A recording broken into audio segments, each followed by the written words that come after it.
The Tenali senior citizens association ఆధ్వర్యంలో అంతర్జాతీయ వృద్ధుల దినోత్సవమును బుధవారం స్థానిక Amaravati colony Chenchupeta C block water tank దగ్గర ఘనంగా నిర్వహించారు.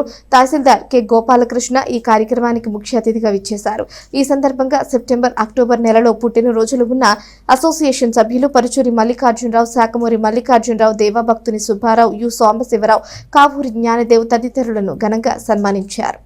సమావేశానికి ముఖ్య అతిథిగా చేసిన తహసీల్దార్ గోపాలకృష్ణ మాట్లాడుతూ 2007వ సంవత్సరంలో కేంద్ర ప్రభుత్వం జారీ చేసిన తల్లిదండ్రులు మరియు వృద్ధుల సంరక్షణ మరియు సంక్షేమ చట్టాన్ని మరియు 2011లో రాష్ట్ర ప్రభుత్వం జారీ చేసిన వృద్ధుల సంక్షేమ నియమావళి విపులంగా వివరించారు. అనంతరం పట్టణంలో సీనియర్ సిటిజన్స్ కొరకు డే కేర్ ఏర్పాటు చేయాలని ప్రభుత్వాన్ని కోరుతూ సమావేశం తీర్మానించడం జరిగింది. సమావేశానికి సంఘ ప్రెసిడెంట్ గుమ్మడి నారాయణరావు అధ్యక్షత వహించగా కావూరి నాగేశ్వరరావు, కార్యదర్శి రామబాబు, వైస్ ప్రెసిడెంట్ భుజంగరావు, మల్లికార్జునరావు కార్యక్రమాన్ని నిర్వహించారు. గుమ్మడి నారాయణరావు, కె నాగేశ్వరరావు పాల్గొన్నారు.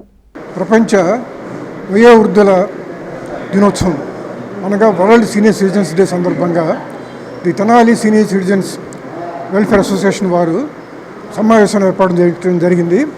ఈ సమావేశం తెనాలి చెంచుపేటలోని అమరావతి కాలనీలో ఎన్టీఆర్ కమ్యూనిటీ హాల్ నిర్వహించడం జరిగింది. ఈ సమావేశానికి ముఖ్య అతిథిగా తెనాలి తహసీల్దార్ శ్రీ గోపాలకృష్ణ గారు హాజరయ్యారు. ఈ సమావేశంలో వచ్చినటువంటి వయోవృద్ధులందరినీ, సీనియర్ సిటిజన్స్ అందరినీ కూడా మేము చిరు సన్మానం చేయడం జరిగింది. అంతేకాకుండా సెప్టెంబర్, అక్టోబర్ నెలలో ఎవరికైతే బర్త్డే ఉన్నదో వారికి కూడా స్పెషల్గా సన్మానం చేయడం జరిగింది. ముఖ్యంగా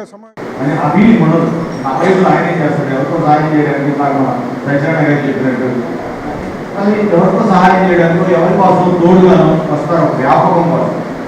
వారిని చీపోను, కసుపును, ఇసుకును, బయట వెయిట్ చేయించు, ఇవన్నీ నాన్ సెన్స్ కదా. అది అసలు నా దగ్గర జీరో, ఆ పర్సంటేజే లేదు.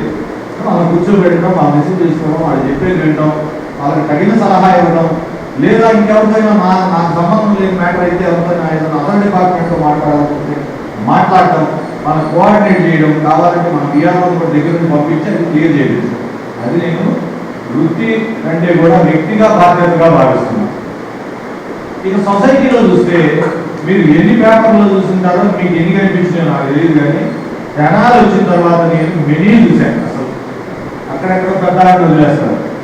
చూశారు కదా మీరు రోడ్డు మీద రోజు మన కొత్త వంతెన సెంటర్లో బస్ స్టాప్ చూసారు, పట్టింపుల బస్ స్టాప్, అక్కడ ఒక పెద్దాన్ని వదిలేసి వెళ్ళిపోయారు. నైట్ టైం 8 o'clock నాకు న్యూస్ వచ్చింది. అలాగా ఆవిడ చెప్పే పరిస్థితుల్లో లేదు, కండిషన్ బ్యాడ్. హెల్పింగ్ సోల్జర్స్ అనేవాడు హెల్ప్ చేస్తే గుంటూరులో ఆశ్రమం నిర్మాణం